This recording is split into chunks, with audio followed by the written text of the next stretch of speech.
সাল্লাল্লাহু আলাইহি সাল্লাল্লাহু আলা মুহাম্মাদ সাল্লাল্লাহু আলাইহি সুবহানাকা লা ইলমা লানা ইল্লা মা 'আল্লামতানা ইন্নাকা আনতাল আলীমুল হাকীম রব্বি ইশরাহ লি সাদরি ওয়া ইয়াসসির লি আমরি واحلل عقدة من لساني يفقهوا قولي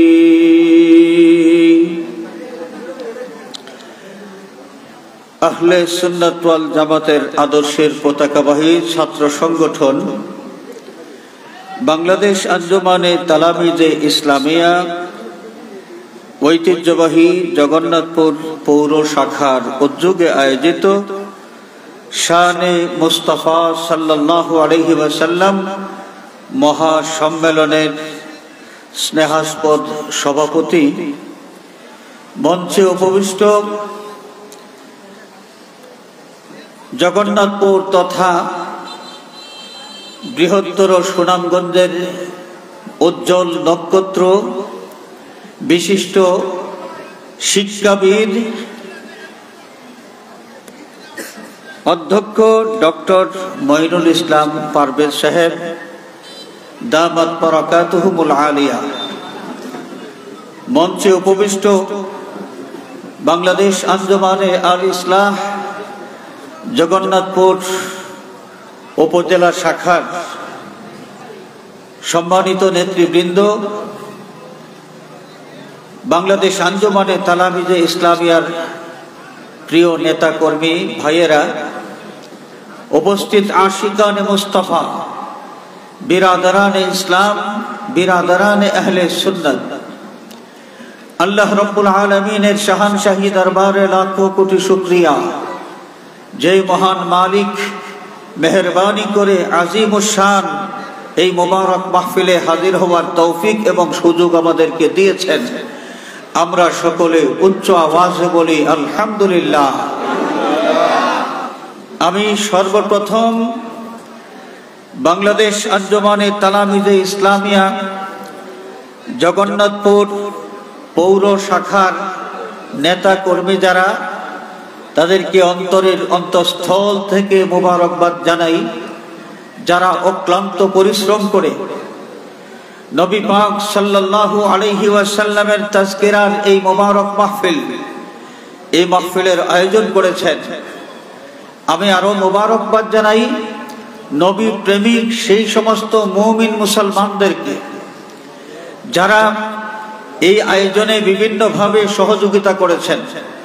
অনেক ব্যবসায়ী বৃন্দ, সমাজের সুধী সমাজ, আশিকে রাসূল দ্বারা এরা যারাই যেভাবেই এই মাহফিল আয়োজনে শরীক হয়েছেন, সহযোগিতার হাত বাড়িয়েছেন, সকলকে আন্তরিক মোবারকবাদ জানাই।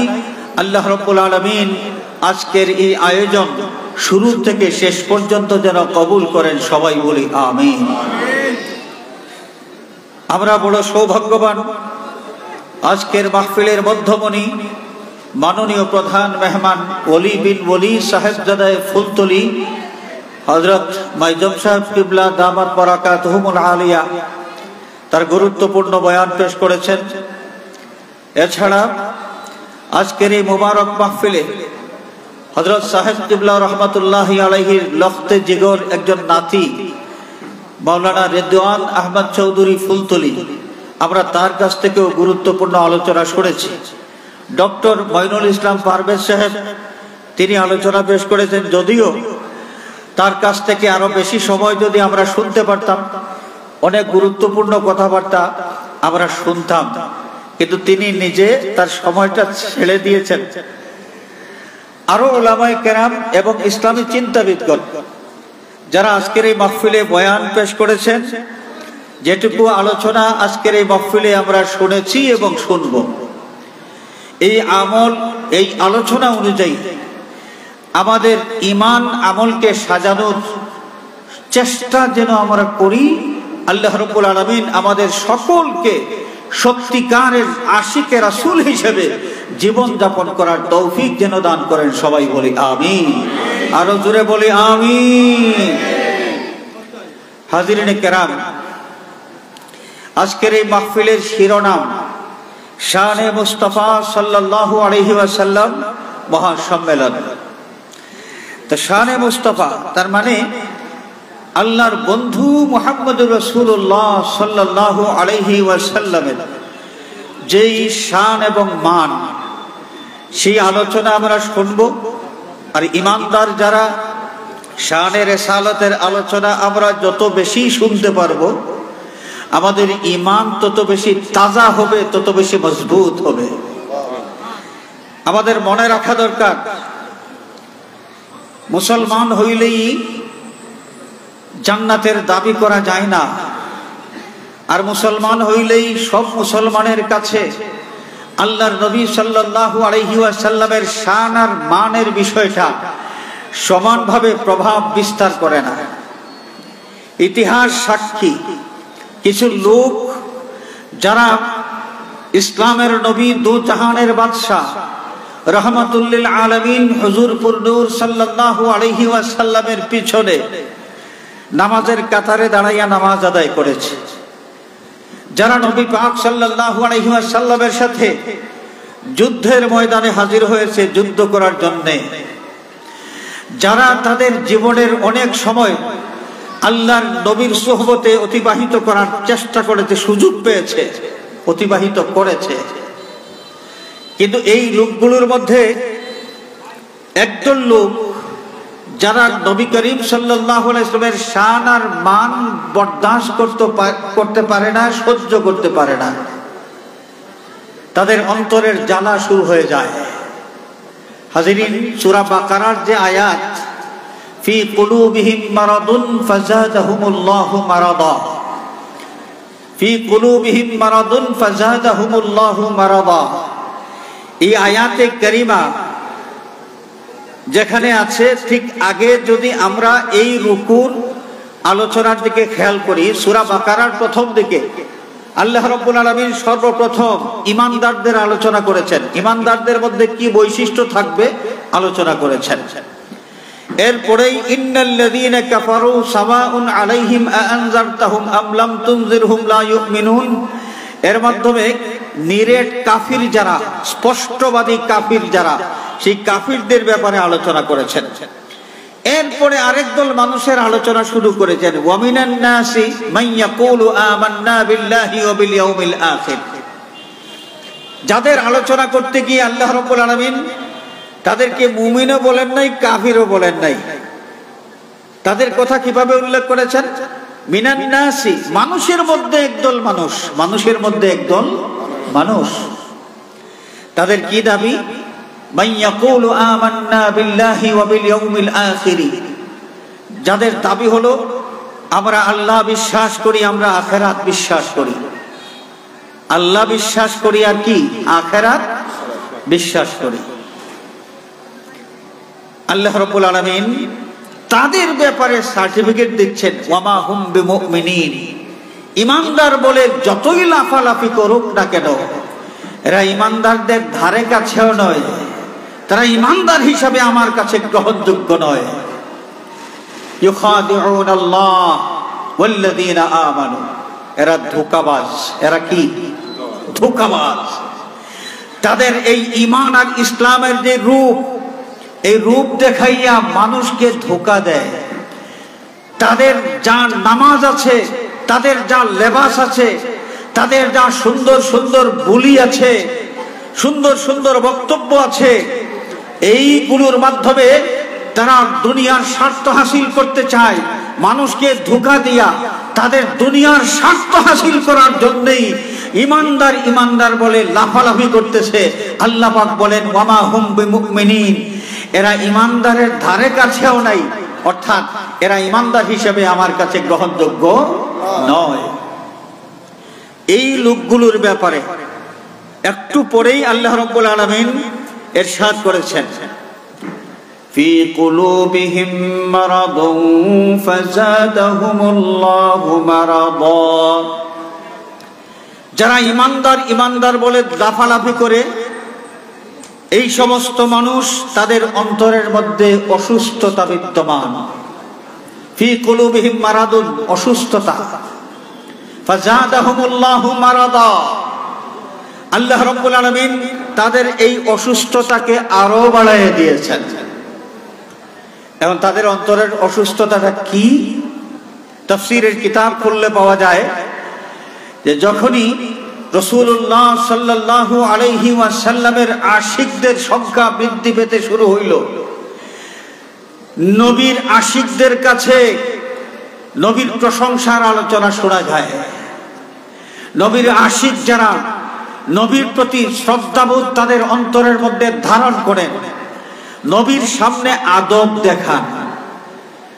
এখন নবীর আদব মানুষের মধ্যে যত বেশি দেখা যায়, নবীর প্রশংসার আলোচনা, শানের রিসালতের আলোচনা মানুষের মধ্যে যত বেশি দেখা যায়, ওই লোকগুলো যারা নিজেদের দাবি অনুযায়ী ইমানদার আর আল্লাহ পাক তাদেরকে ইমানদার হিসেবে কবুল করেন নাই, এই লোকগুলোর অন্তরের মধ্যে শানের রিসালতের আলোচনা শুনে, শানে মুস্তাফার আলোচনা শুনে তাদের অন্তরের মধ্যে জ্বালা তৈরি হয়। অন্তরের জ্বালা, এরই নাম হলো মারাদুন। আল্লাহ পাক অসুস্থতার কথা বলেছেন।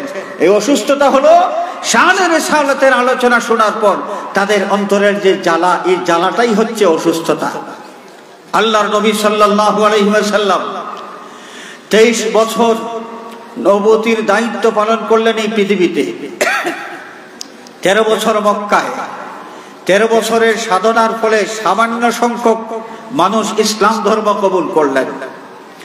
এরপরে দয়াল নবীজি যখন হিজরত করলেন মদিনায়, মদিনা মুনাওয়ারা হিজরত করার পরে পুরাটা মদিনা মুনাওয়ারা নবীর আশিকদের দখলে ছিল। সুবহানাল্লাহ বলেন। যতদিন গিয়েছে খুব দ্রুত নবীর আশিকের সংখ্যা বৃদ্ধি পেয়েছে এবং তাদের মধ্যে শানে রিসালতের আলোচনা তত বেশি প্রসারিত হয়েছে। সুবহানাল্লাহ। শানে রিসালতের আলোচনা যত বেশি বৃদ্ধি পেয়েছে, ওই যে অন্তরের জ্বালাওয়ালা লোকগুলো, তাদের জ্বালাটা আরো বেড়ে গিয়েছে। ফি কুলুবিহিম মারাদুন, তাদের অন্তরের মধ্যে অসুস্থতা ছিল। ফাযাদাহুমুল্লাহু মারাদা, আল্লাহ পাক তার হাবিবের আশিকের সংখ্যা বৃদ্ধি করার মাধ্যমে তার হাবিবের প্রশংসার আলোচনা আরো বেশি বেশি প্রসারিত করার মাধ্যমে এই অন্তরের জ্বালাওয়ালা এই লোকগুলোর জ্বালা আরো বাড়িয়ে দিয়েছে।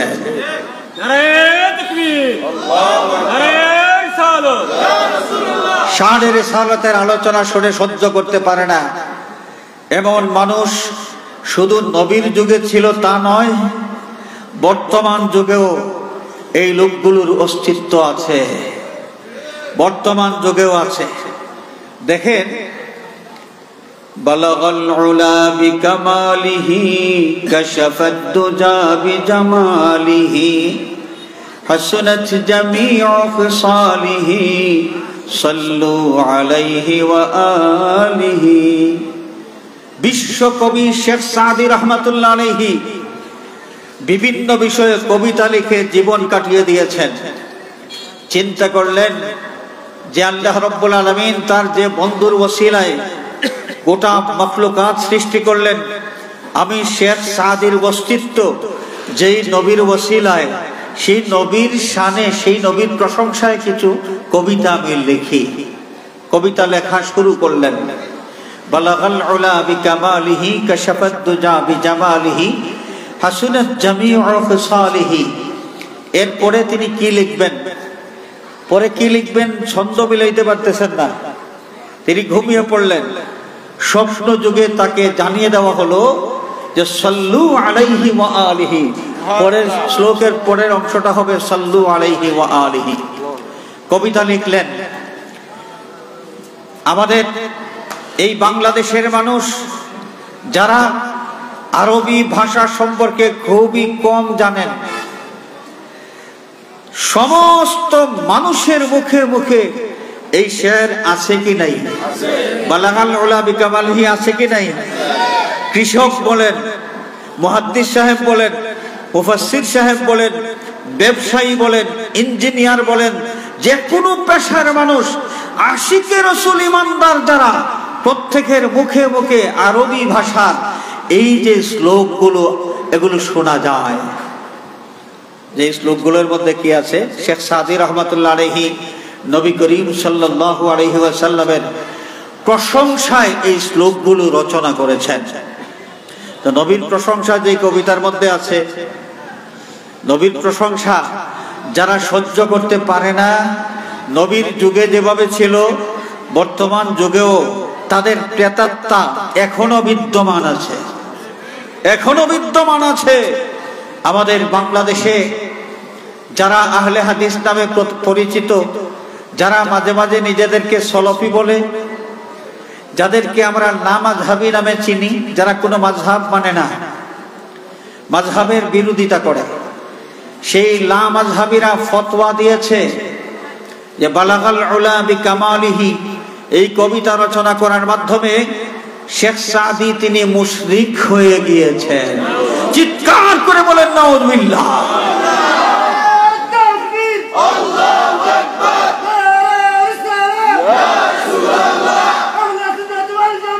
জিন্দাবাদ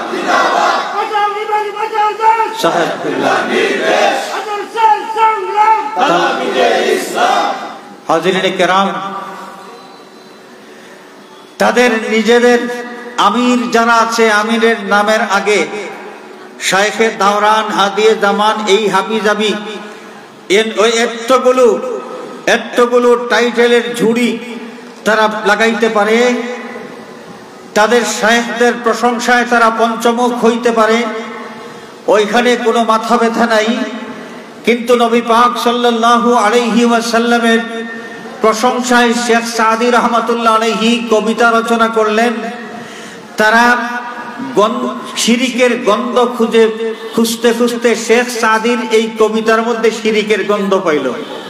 নবীজির প্রশংসা করেছেন শেখ সাদি রহমাতুল্লাহ আলাইহি, আর এরা ফতোয়া দিয়েছে যে শেখ সাদি নাকি এই কবিতা রচনা করার কারণে তিনি মুশরিক হয়ে গিয়েছেন। নাউযুবিল্লাহ। শুধু তাই নয়, এরা আরো ভয়ঙ্কর একটা কথা বলেছে যে শেখ সাদির এই কবিতা যারা পড়বে তারাও মুশরিক। এই পৃথিবীর মধ্যে মুসলিম বিশ্বে যত ভাষার মানুষ আছে, ইউরোপ বলেন, আমেরিকা বলেন, আফ্রিকা বলেন, অস্ট্রেলিয়া বলেন, এই মধ্য এশিয়া বলেন, পুরা এশিয়া মহাদেশ বলেন, পৃথিবীর যেখানেই মুসলমান আছে, বিভিন্ন ভাষার মুমিন মুসলমানদের জবানে জবানে শেখ সাদি রহমাতুল্লাহি আলাইহির বালাগাল উলা বিকামালিহি এই কবিতা এই শেরটা উচ্চারিত হচ্ছে আবহমান কাল থেকে।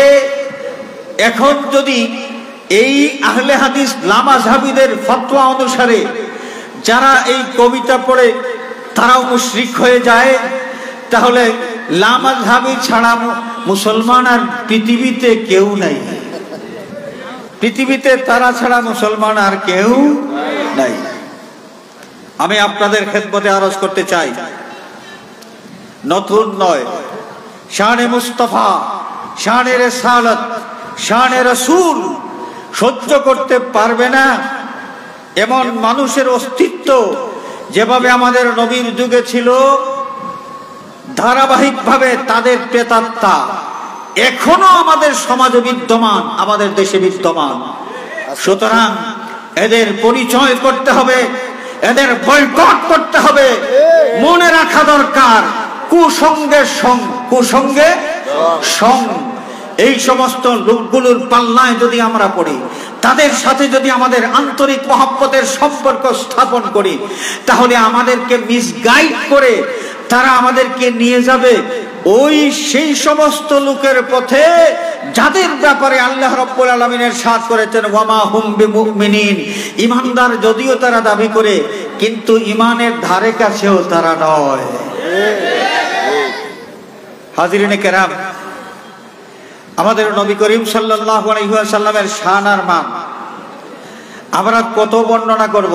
বিশ্বকবি শেখ সাদী রহমাতুল্লাহ আলাইহি তিনি নিজেও সারেন্ডার করেছেন, নবীর শানে কবিতা লিখেছেন, কবিতার পর কবিতা লেখার পর শ্লোকের পর শ্লোক রচনা করার পর তিনি চিন্তা করেছেন যে আমার আল্লাহ সুবহানাহু ওয়া তাআলা তার হাবিব সাল্লাল্লাহু আলাইহি ওয়াসাল্লামকে যেই গুণ দিয়া, যেই বৈশিষ্ট্য দিয়া পৃথিবীতে পাঠিয়েছেন, আমি শেখ সাদী তার প্রশংসায় কবিতা লিখে আমার জীবন যদি পার করে দেই তাহলে এই নবীজির প্রশংসা করা সামান্যতম প্রশংসার হক আদায় করা হবে না।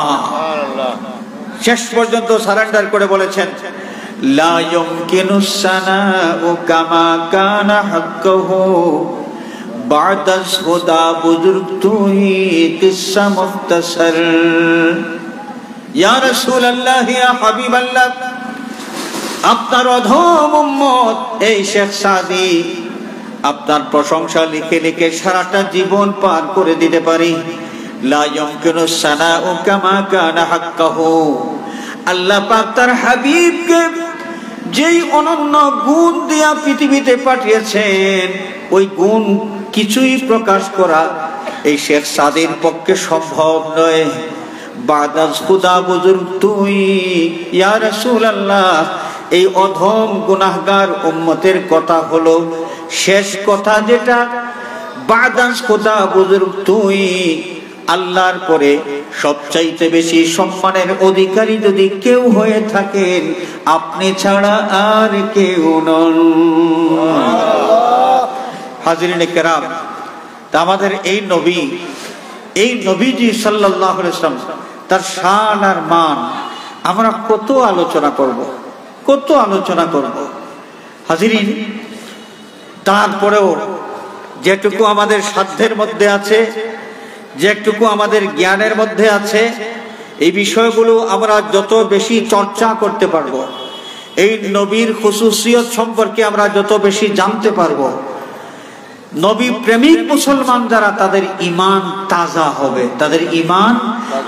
হবে, আর মানুষের ঈমান যত বেশি তাজা হবে, শক্তিশালী হবে, আল্লাহর নবীর সুন্নত অনুযায়ী জীবন যাপন করার প্রতি তারা তত বেশি উৎসাহিত হবেন। সুবহানাল্লাহ। হাজিরিনে কেরাম, আল্লাহর নবীর সাহাবীরা আমাদের নবীজিকে কিভাবে মূল্যায়ন করেছেন বড় দুঃখের সাথে বলতে হচ্ছে আমাদের একটা সংগঠন আছে, যেই সংগঠনের জন্মস্থান এই বাংলাদেশ নয়, বাংলাদেশের বাইরের থেকে আমদানি হয়েছে, জামাতে ইসলামী। জামাতে ইসলামের একজন নেতা, তিনি মারা গিয়েছেন, তার নামটা আমি নাই ধরলাম, তিনি মারা গেছেন।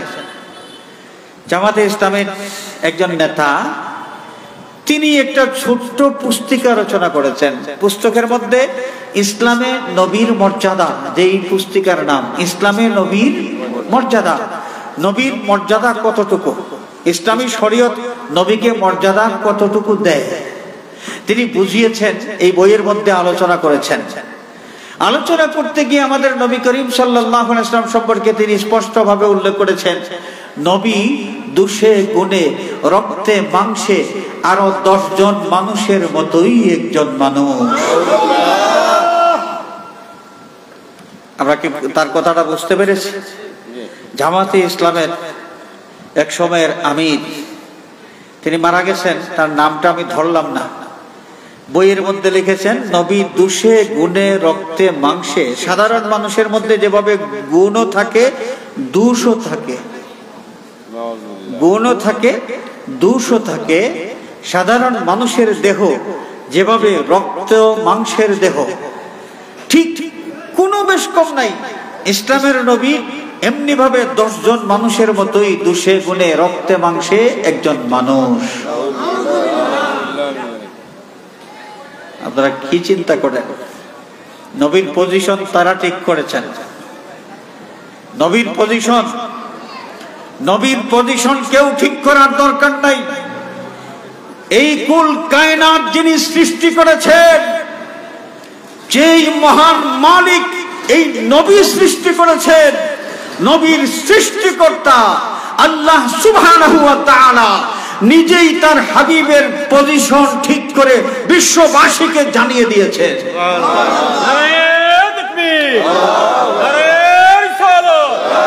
बचाओ ईमान बचाओ देश, बचाओ ईमान बचाओ देश। अंजुमन अल-इस्लाम तलामीज़े इस्लामिया आदर्श संग्राम। हाज़िरीन किराम, वरफ़अना लका ज़िक्रक। আল্লাহ রাব্বুল আলামিনের এই যে মাত্র কয়েকটা শব্দে যে বাণী আল্লাহ পাক নাজিল করেছেন, ওয়ারাফা'না লাকা যিকরাক, এই কথার অর্থ যদি খুঁজতে যাই, মর্ম যদি খুঁজতে যাই, তাহলে এখানেই আমরা আল্লাহর পক্ষ থেকে সিদ্ধান্তটা পেয়ে যাব যে আল্লাহর বন্ধুর ইজ্জত মর্যাদা কত উপরে, এটা ঠিক করে কে দিয়েছেন? আল্লাহ। আমরা চিন্তাও করতে পারবো না যে আল্লাহ পাক তার হাবিবের শান আর মান কত উচ্চ করেছেন, বুলন্দ করেছেন। হাজিরিন, সাহাবায়ে কেরাম যারা ইমানের মাপকাঠি, সাহাবায়ে কেরাম কি ইমানের মাপকাঠি, এইখানেও ঝামেলা আছে। আমি কথা কোন দিকে বলবো? সাহাবায়ে কেরামকে সত্যের মাপকাঠি মানতে চায় না একদল মানুষ। জামাতে ইসলামের প্রতিষ্ঠাতা জনাব মওদুদী সাহেব, আবুল আলা মওদুদী সাহেব, তিনি সাহাবায়ে কেরামকে সত্যের মাপকাঠি মানেন নাই। তার দলের অনুসারী যারা, তারাও সাহাবায়ে কেরামকে সত্যের মাপকাঠি মানেন নাই। আর সত্যের মাপকাঠি কি? আল্লাহ রাব্বুল আলামিন সাহাবায়ে কেরামকে ঈমানের মাপকাঠি হিসেবে ঘোষণা দিয়েছেন। ঈমানের মাপকাঠি এটা হচ্ছে আহলে সুন্নাত ওয়াল জামাতের আকীদা, এবং যে আকীদাটা স্বয়ং আল্লাহ রাব্বুল আলামিন আমাদেরকে শিখিয়ে দিয়েছেন। ঈমানের মাপকাঠি সাহাবায়ে কেরাম আল্লাহর নবী সাল্লাল্লাহু আলাইহি ওয়াসাল্লামকে কেমন মনে করতেন? নবীকে দোষে গুণে রক্তে মাংসে আরো সাধারণ 10 জন মানুষের মতো মনে করতেন কি করতেন না, নাকি কি মনে করতেন? আচ্ছা, আমি আপনাদের সামনে এখানে হাদিস শরীফ শোনাইব। এই হাদিস শরীফ শোনানোর আগে একটা প্রশ্ন করি। আপনাদের কারো যদি গরু আছে না, গৃহপালিত জন্তু, গৃহপালিত জন্তুর যদি কোনো রোগ দেখা দেয়, গৃহপালিত জন্তুর মধ্যে যদি কোনো রোগ দেখা দেয়, তাহলে কার কাছে নিয়ে যাবে? আরো জোরে বলেন। ডাক্তারের কাছে, নাকি আপনাদের যে কাতিয়ার জামে মসজিদের শেখ সাহেবের কাছে নিয়ে যাবে? ডাক্তারের কাছে নিয়ে যাবে তো। সাহাবায়ে কেরামের যুগেও কিন্তু ওইভাবে গৃহপালিত জন্তু ছিল, জন্তুগুলোর বিভিন্ন রোগ শোক দেখা দিত। মুসনাদে আহমদের একখানা হাদিস, আনসারী একজন সাহাবী, আনসারী সাহাবীর একটা উট পাগল হয়ে গেছে। এমন পাগল হয়েছে যে মানুষ দেখলেই কামড় দিতে চায়। এখন বলুন তো, উট পাগল হয়ে গেছে, তো পশুর ডাক্তারের কাছে নিয়ে যাওয়ার কথা। পশু পাখির চিকিৎসা করেন সেই যুগে তো ছিলেন, মানুষ ছিলেন, চিকিৎসক এক শ্রেণীর মানুষ ছিলেন। সাহাবীর উট পাগল হয়ে গেছে, নিয়ে যাবেন কার কাছে? ডাক্তারের কাছে। কার কাছে নিয়ে যাবেন? ডাক্তারের কাছে। কিন্তু এই সাহাবী তিনি সোজা চলে গেলেন রাহমাতুল্লিল আলামিন হুজুরপুর নূর সাল্লাল্লাহু আলাইহি ওয়াসাল্লামের কাছে। সাহাবীর বিশ্বাস তাহলে কি ছিল?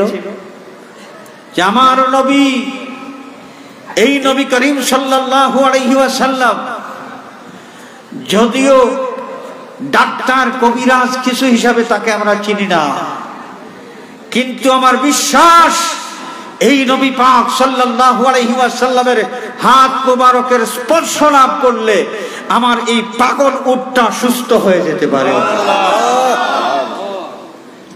নবীর কাছে পাগল উট নিয়ে হাজির। পাগলা উট নিয়ে যখন নবী পাক সাল্লাল্লাহু আলাইহি ওয়াসাল্লামের সামনে হাজির হলেন, সাহাবী বললেন, ইয়া রাসূলুল্লাহ, আমার একটা উট পাগল হয়ে গেছে, মানুষ দেখলেই কামড়ায়, তার ধারে কাছেও যাইতে পারি না। নবীজি, এই উটটা আপনার কাছে নিয়ে এসেছি। আল্লাহ নবী কি বললেন যে আমার কাছে কেন নিয়ে এসেছো? তোমরা ডাক্তার কবিরাজের কাছে যাও, ডাক্তার কবিরাজের কাছে যাও, ওইখানে গেলে না তার সমাধান পাইবা না। নবীজি যখনই শুনেছেন সাথে সাথে রওনা দিয়েছেন, উটের দিকে রওনা করেছেন। যখন উটের একদম কাছাকাছি